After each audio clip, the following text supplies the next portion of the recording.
El doctor Cipriano Sotelo Salgado aquí con nosotros en Cable Noticias. ¿Cómo está, doctor? Chava, ¿cómo estás? Muy bien, gracias. A toda, ¿no? Qué bueno. Ya está queriendo arreciar el calorcito, pero a gusto. Mucho mejor que en la Ciudad de México. Sí. Volvieron a decretar una contingencia ambiental y endurecer el programa Hoy No Circula. Ajá, pero aquí no estamos tan mal tampoco en tanto smog. En la mañana yo veía un camión de esos que transportan material. No, hombre. No, de veras que te quedas moreno yendo atrás de él, ¿eh? Un montonal de humo por todos lados. Y si nos preguntamos estos cuates cómo lo hacen para circular. Si tu vehículo dejas de hacer la verificación y parece que están oliendo los patrulleros, sí. De volada te paran y ellos como si nada, ¿eh? No, y sí, la verdad que sí es una ofensa porque puede entenderse que un vehículo necesita afinación y hay que hacérsela, pero es descarado como los camiones sacan humo, pero con exageración. Y no ves ningún policía, o los policías los ven y se hacen como que no los ven. Entonces, bueno, es un doble discurso, ¿no? Estamos preocupados por el planeta, en México está la contingencia. ¿Cuánto tiempo ya tendrá? Más de un mes, ¿no? Sí. O sea, y a diario. Ahora el doble no circula, que se implementó no solamente el día que no te corresponde, sino también el fin de semana que le corresponda al número de placa. Y pues está bien, son medidas que creo que valen la pena y aligeran, pero no se ve la solución, ¿eh? Ni eso ha sido suficiente. Pero pues qué pasa también en las ciudades que están en la periferia. Vamos para allá, ¿eh? Aquí no estamos también muy bien que digamos. Mientras no haya un transporte público de calidad. Sí, ¿no? Sí, la verdad que no hemos adolecido. No se va a dejar de utilizar pues el auto particular, ¿no? Sí, pero mira, los grupos de poder, las presiones, pues al final de cuentas son negocios y hacen lo propio para que no se les quite ese tipo de componendas ni a uno ni a otro. Se quiere imponer orden, no se dejan. El gobierno por su parte también quiere implementar algún sistema que parecería que agrede a quienes pudieran tener también la necesidad de trabajo, porque pues para nadie es secreto, las licitaciones, por ejemplo, de placas, pues hay quien tiene hasta 20, 30 placas, y es un negociazo, tanto de rutas como de taxis, y hay gente que realmente quisiera trabajar, quisiera acceder a ese tipo de beneficios y no se les da. Entonces, pues no podemos tampoco desconocer que las buenas intenciones, pues a veces quedan en eso nada más, ¿no? Buenas intenciones. Bueno, ya que estamos en el tema, me gustaría preguntarle, ¿aplicaría este proyecto del Morebús? ¿Estaríamos ya en condiciones de que en Cuernavaca, por lo menos en su zona metropolitana, pudiera echarse a andar? Yo creo que es un buen tema, ¿eh? Es un buen tema, pudiera venir a beneficiar varios aspectos de la ciudad. Ya no tendríamos tantas rutas, sería bueno. Aquí el problema es que yo no veo cómo ampliar las calles. Cuernavaca, por lo menos, lo que es la zona de Cuernavaca, Cuautla pudiera tener mayores posibilidades que tiene avenidas más anchas. Pero los que planificaron Cuernavaca, yo creo que nunca pensaron que iba a crecer. ¿Cuál avenida pudiera servir como para que realmente funcione el Morebús? Tal vez el Paseo Cuauhnáhuac. ¿El Boulevard Cuauhnáhuac? Esa es la única que pudiera tener la amplitud. Domingo 10. Considerable. Tal vez en algunas partes, ¿no? Sí. Porque también es muy irregular. Pero imagínate en el centro. No. O sea, ¿dónde? Arteaga, lo que es no reelección, o sea, ¿para dónde le das? O el Morebús o los vehículos más, ¿no? No es un tema tan sencillo, ¿eh? Pudiera haber buenas intenciones como para poder corregir, pero ¿para dónde le das? No hay ni banquetas donde caminar. Te das cuenta que uno tiene que andar pues casi de ladito para que toreando para que quepas en la banqueta, porque no hay, y hay mucho edificio a los lados. Si el gobierno quisiera implementar un proyecto, le costaría muchísimo dinero, porque habría que desincorporar los inmuebles para convertirlos en causa de utilidad pública, que se puede, pero hablamos de un dineral. Cuando hay un proyecto, la propia ley prevé una figura jurídica que se llama expropiación para causa de utilidad pública. Haces tu proyecto, es de utilidad pública, hay una casa que está estorbando, no te piden la autorización, o si quieres, simplemente te la expropian, te hacen la liquidación correspondiente a precio de valor catastral, como se establece en la propia ley, y te indemnizan.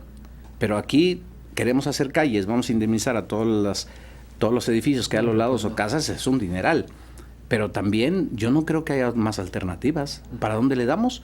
Si están las callecitas. Entonces pensar en un Morebús es pensar en un vehículo amplio, cómodo, largo, como los que vemos en la ciudad del Distrito Federal, que sería ideal, pero creo que lo accidentado de Cuernavaca no permitiría mucha viabilidad, sobre todo también para las curvas.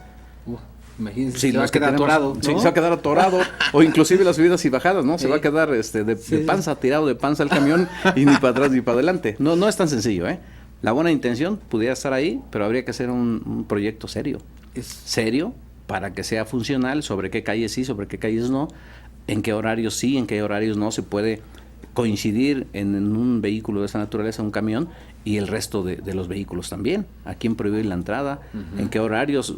Porque no cabemos todos, es una realidad. Así que no es un torito tan sencillo de torear. Sí. Ya le corresponde al ingeniero Meseguer, ¿no? Torear ese torito, a ver qué tal le va.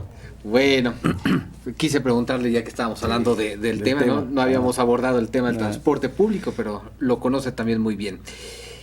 Lo de Zapata, una riña que termina con la vida de un taxista. Dice el fiscal que hay una persona más que falleció de los atropellados. No es un dato que me quede claro, pero se salió de control. Se salió de control.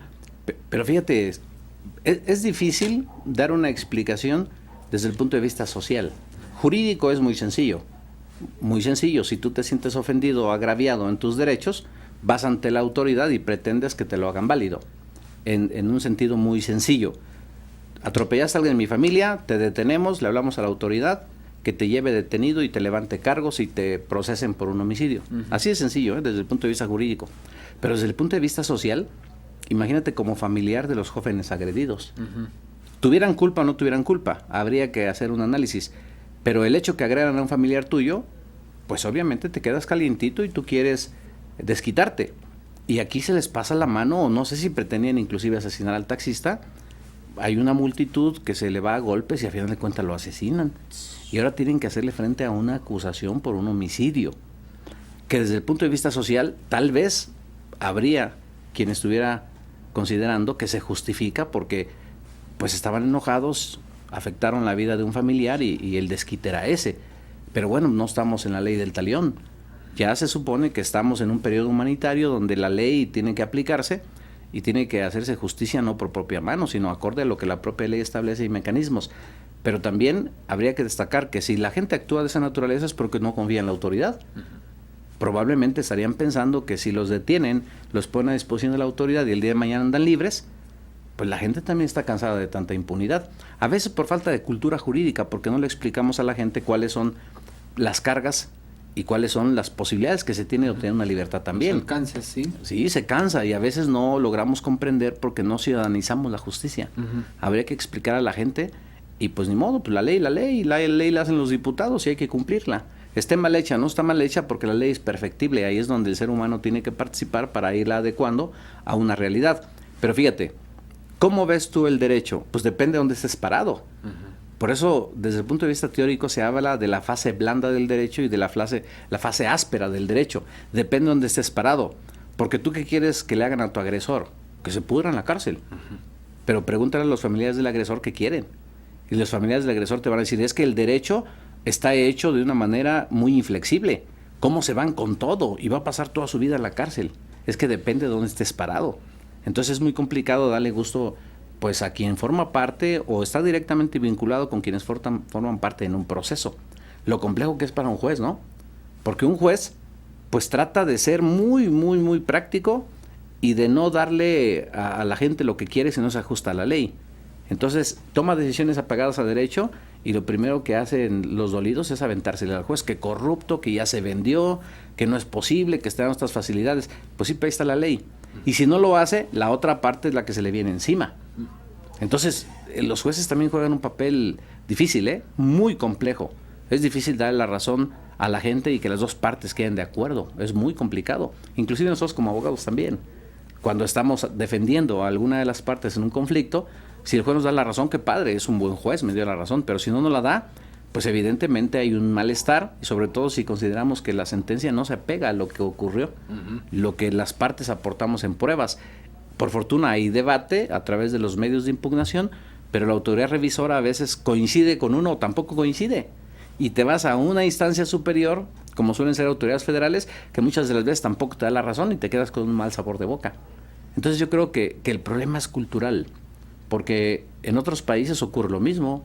Hay controversias, hay jueces que dirimen esas controversias y la gente, bueno, suele ser respetuosa de los fallos, pero también los jueces suelen ser más apegados a derecho y no tanto también a los dimes y diretes o a quien forme parte en un conflicto sobre todo cuando es gente influyente o tiene cierto poderío de carácter político, porque la justicia también se inclina hacia ese tipo de partes. Sí. Cuando hay presión, pues los jueces también tienen temores, como cualquier ser humano, y aunque quieran aplicar la ley en ocasiones, no la pueden aplicar como ellos quisieran porque hay grupos de poder a los lados. Y es una realidad, ¿eh?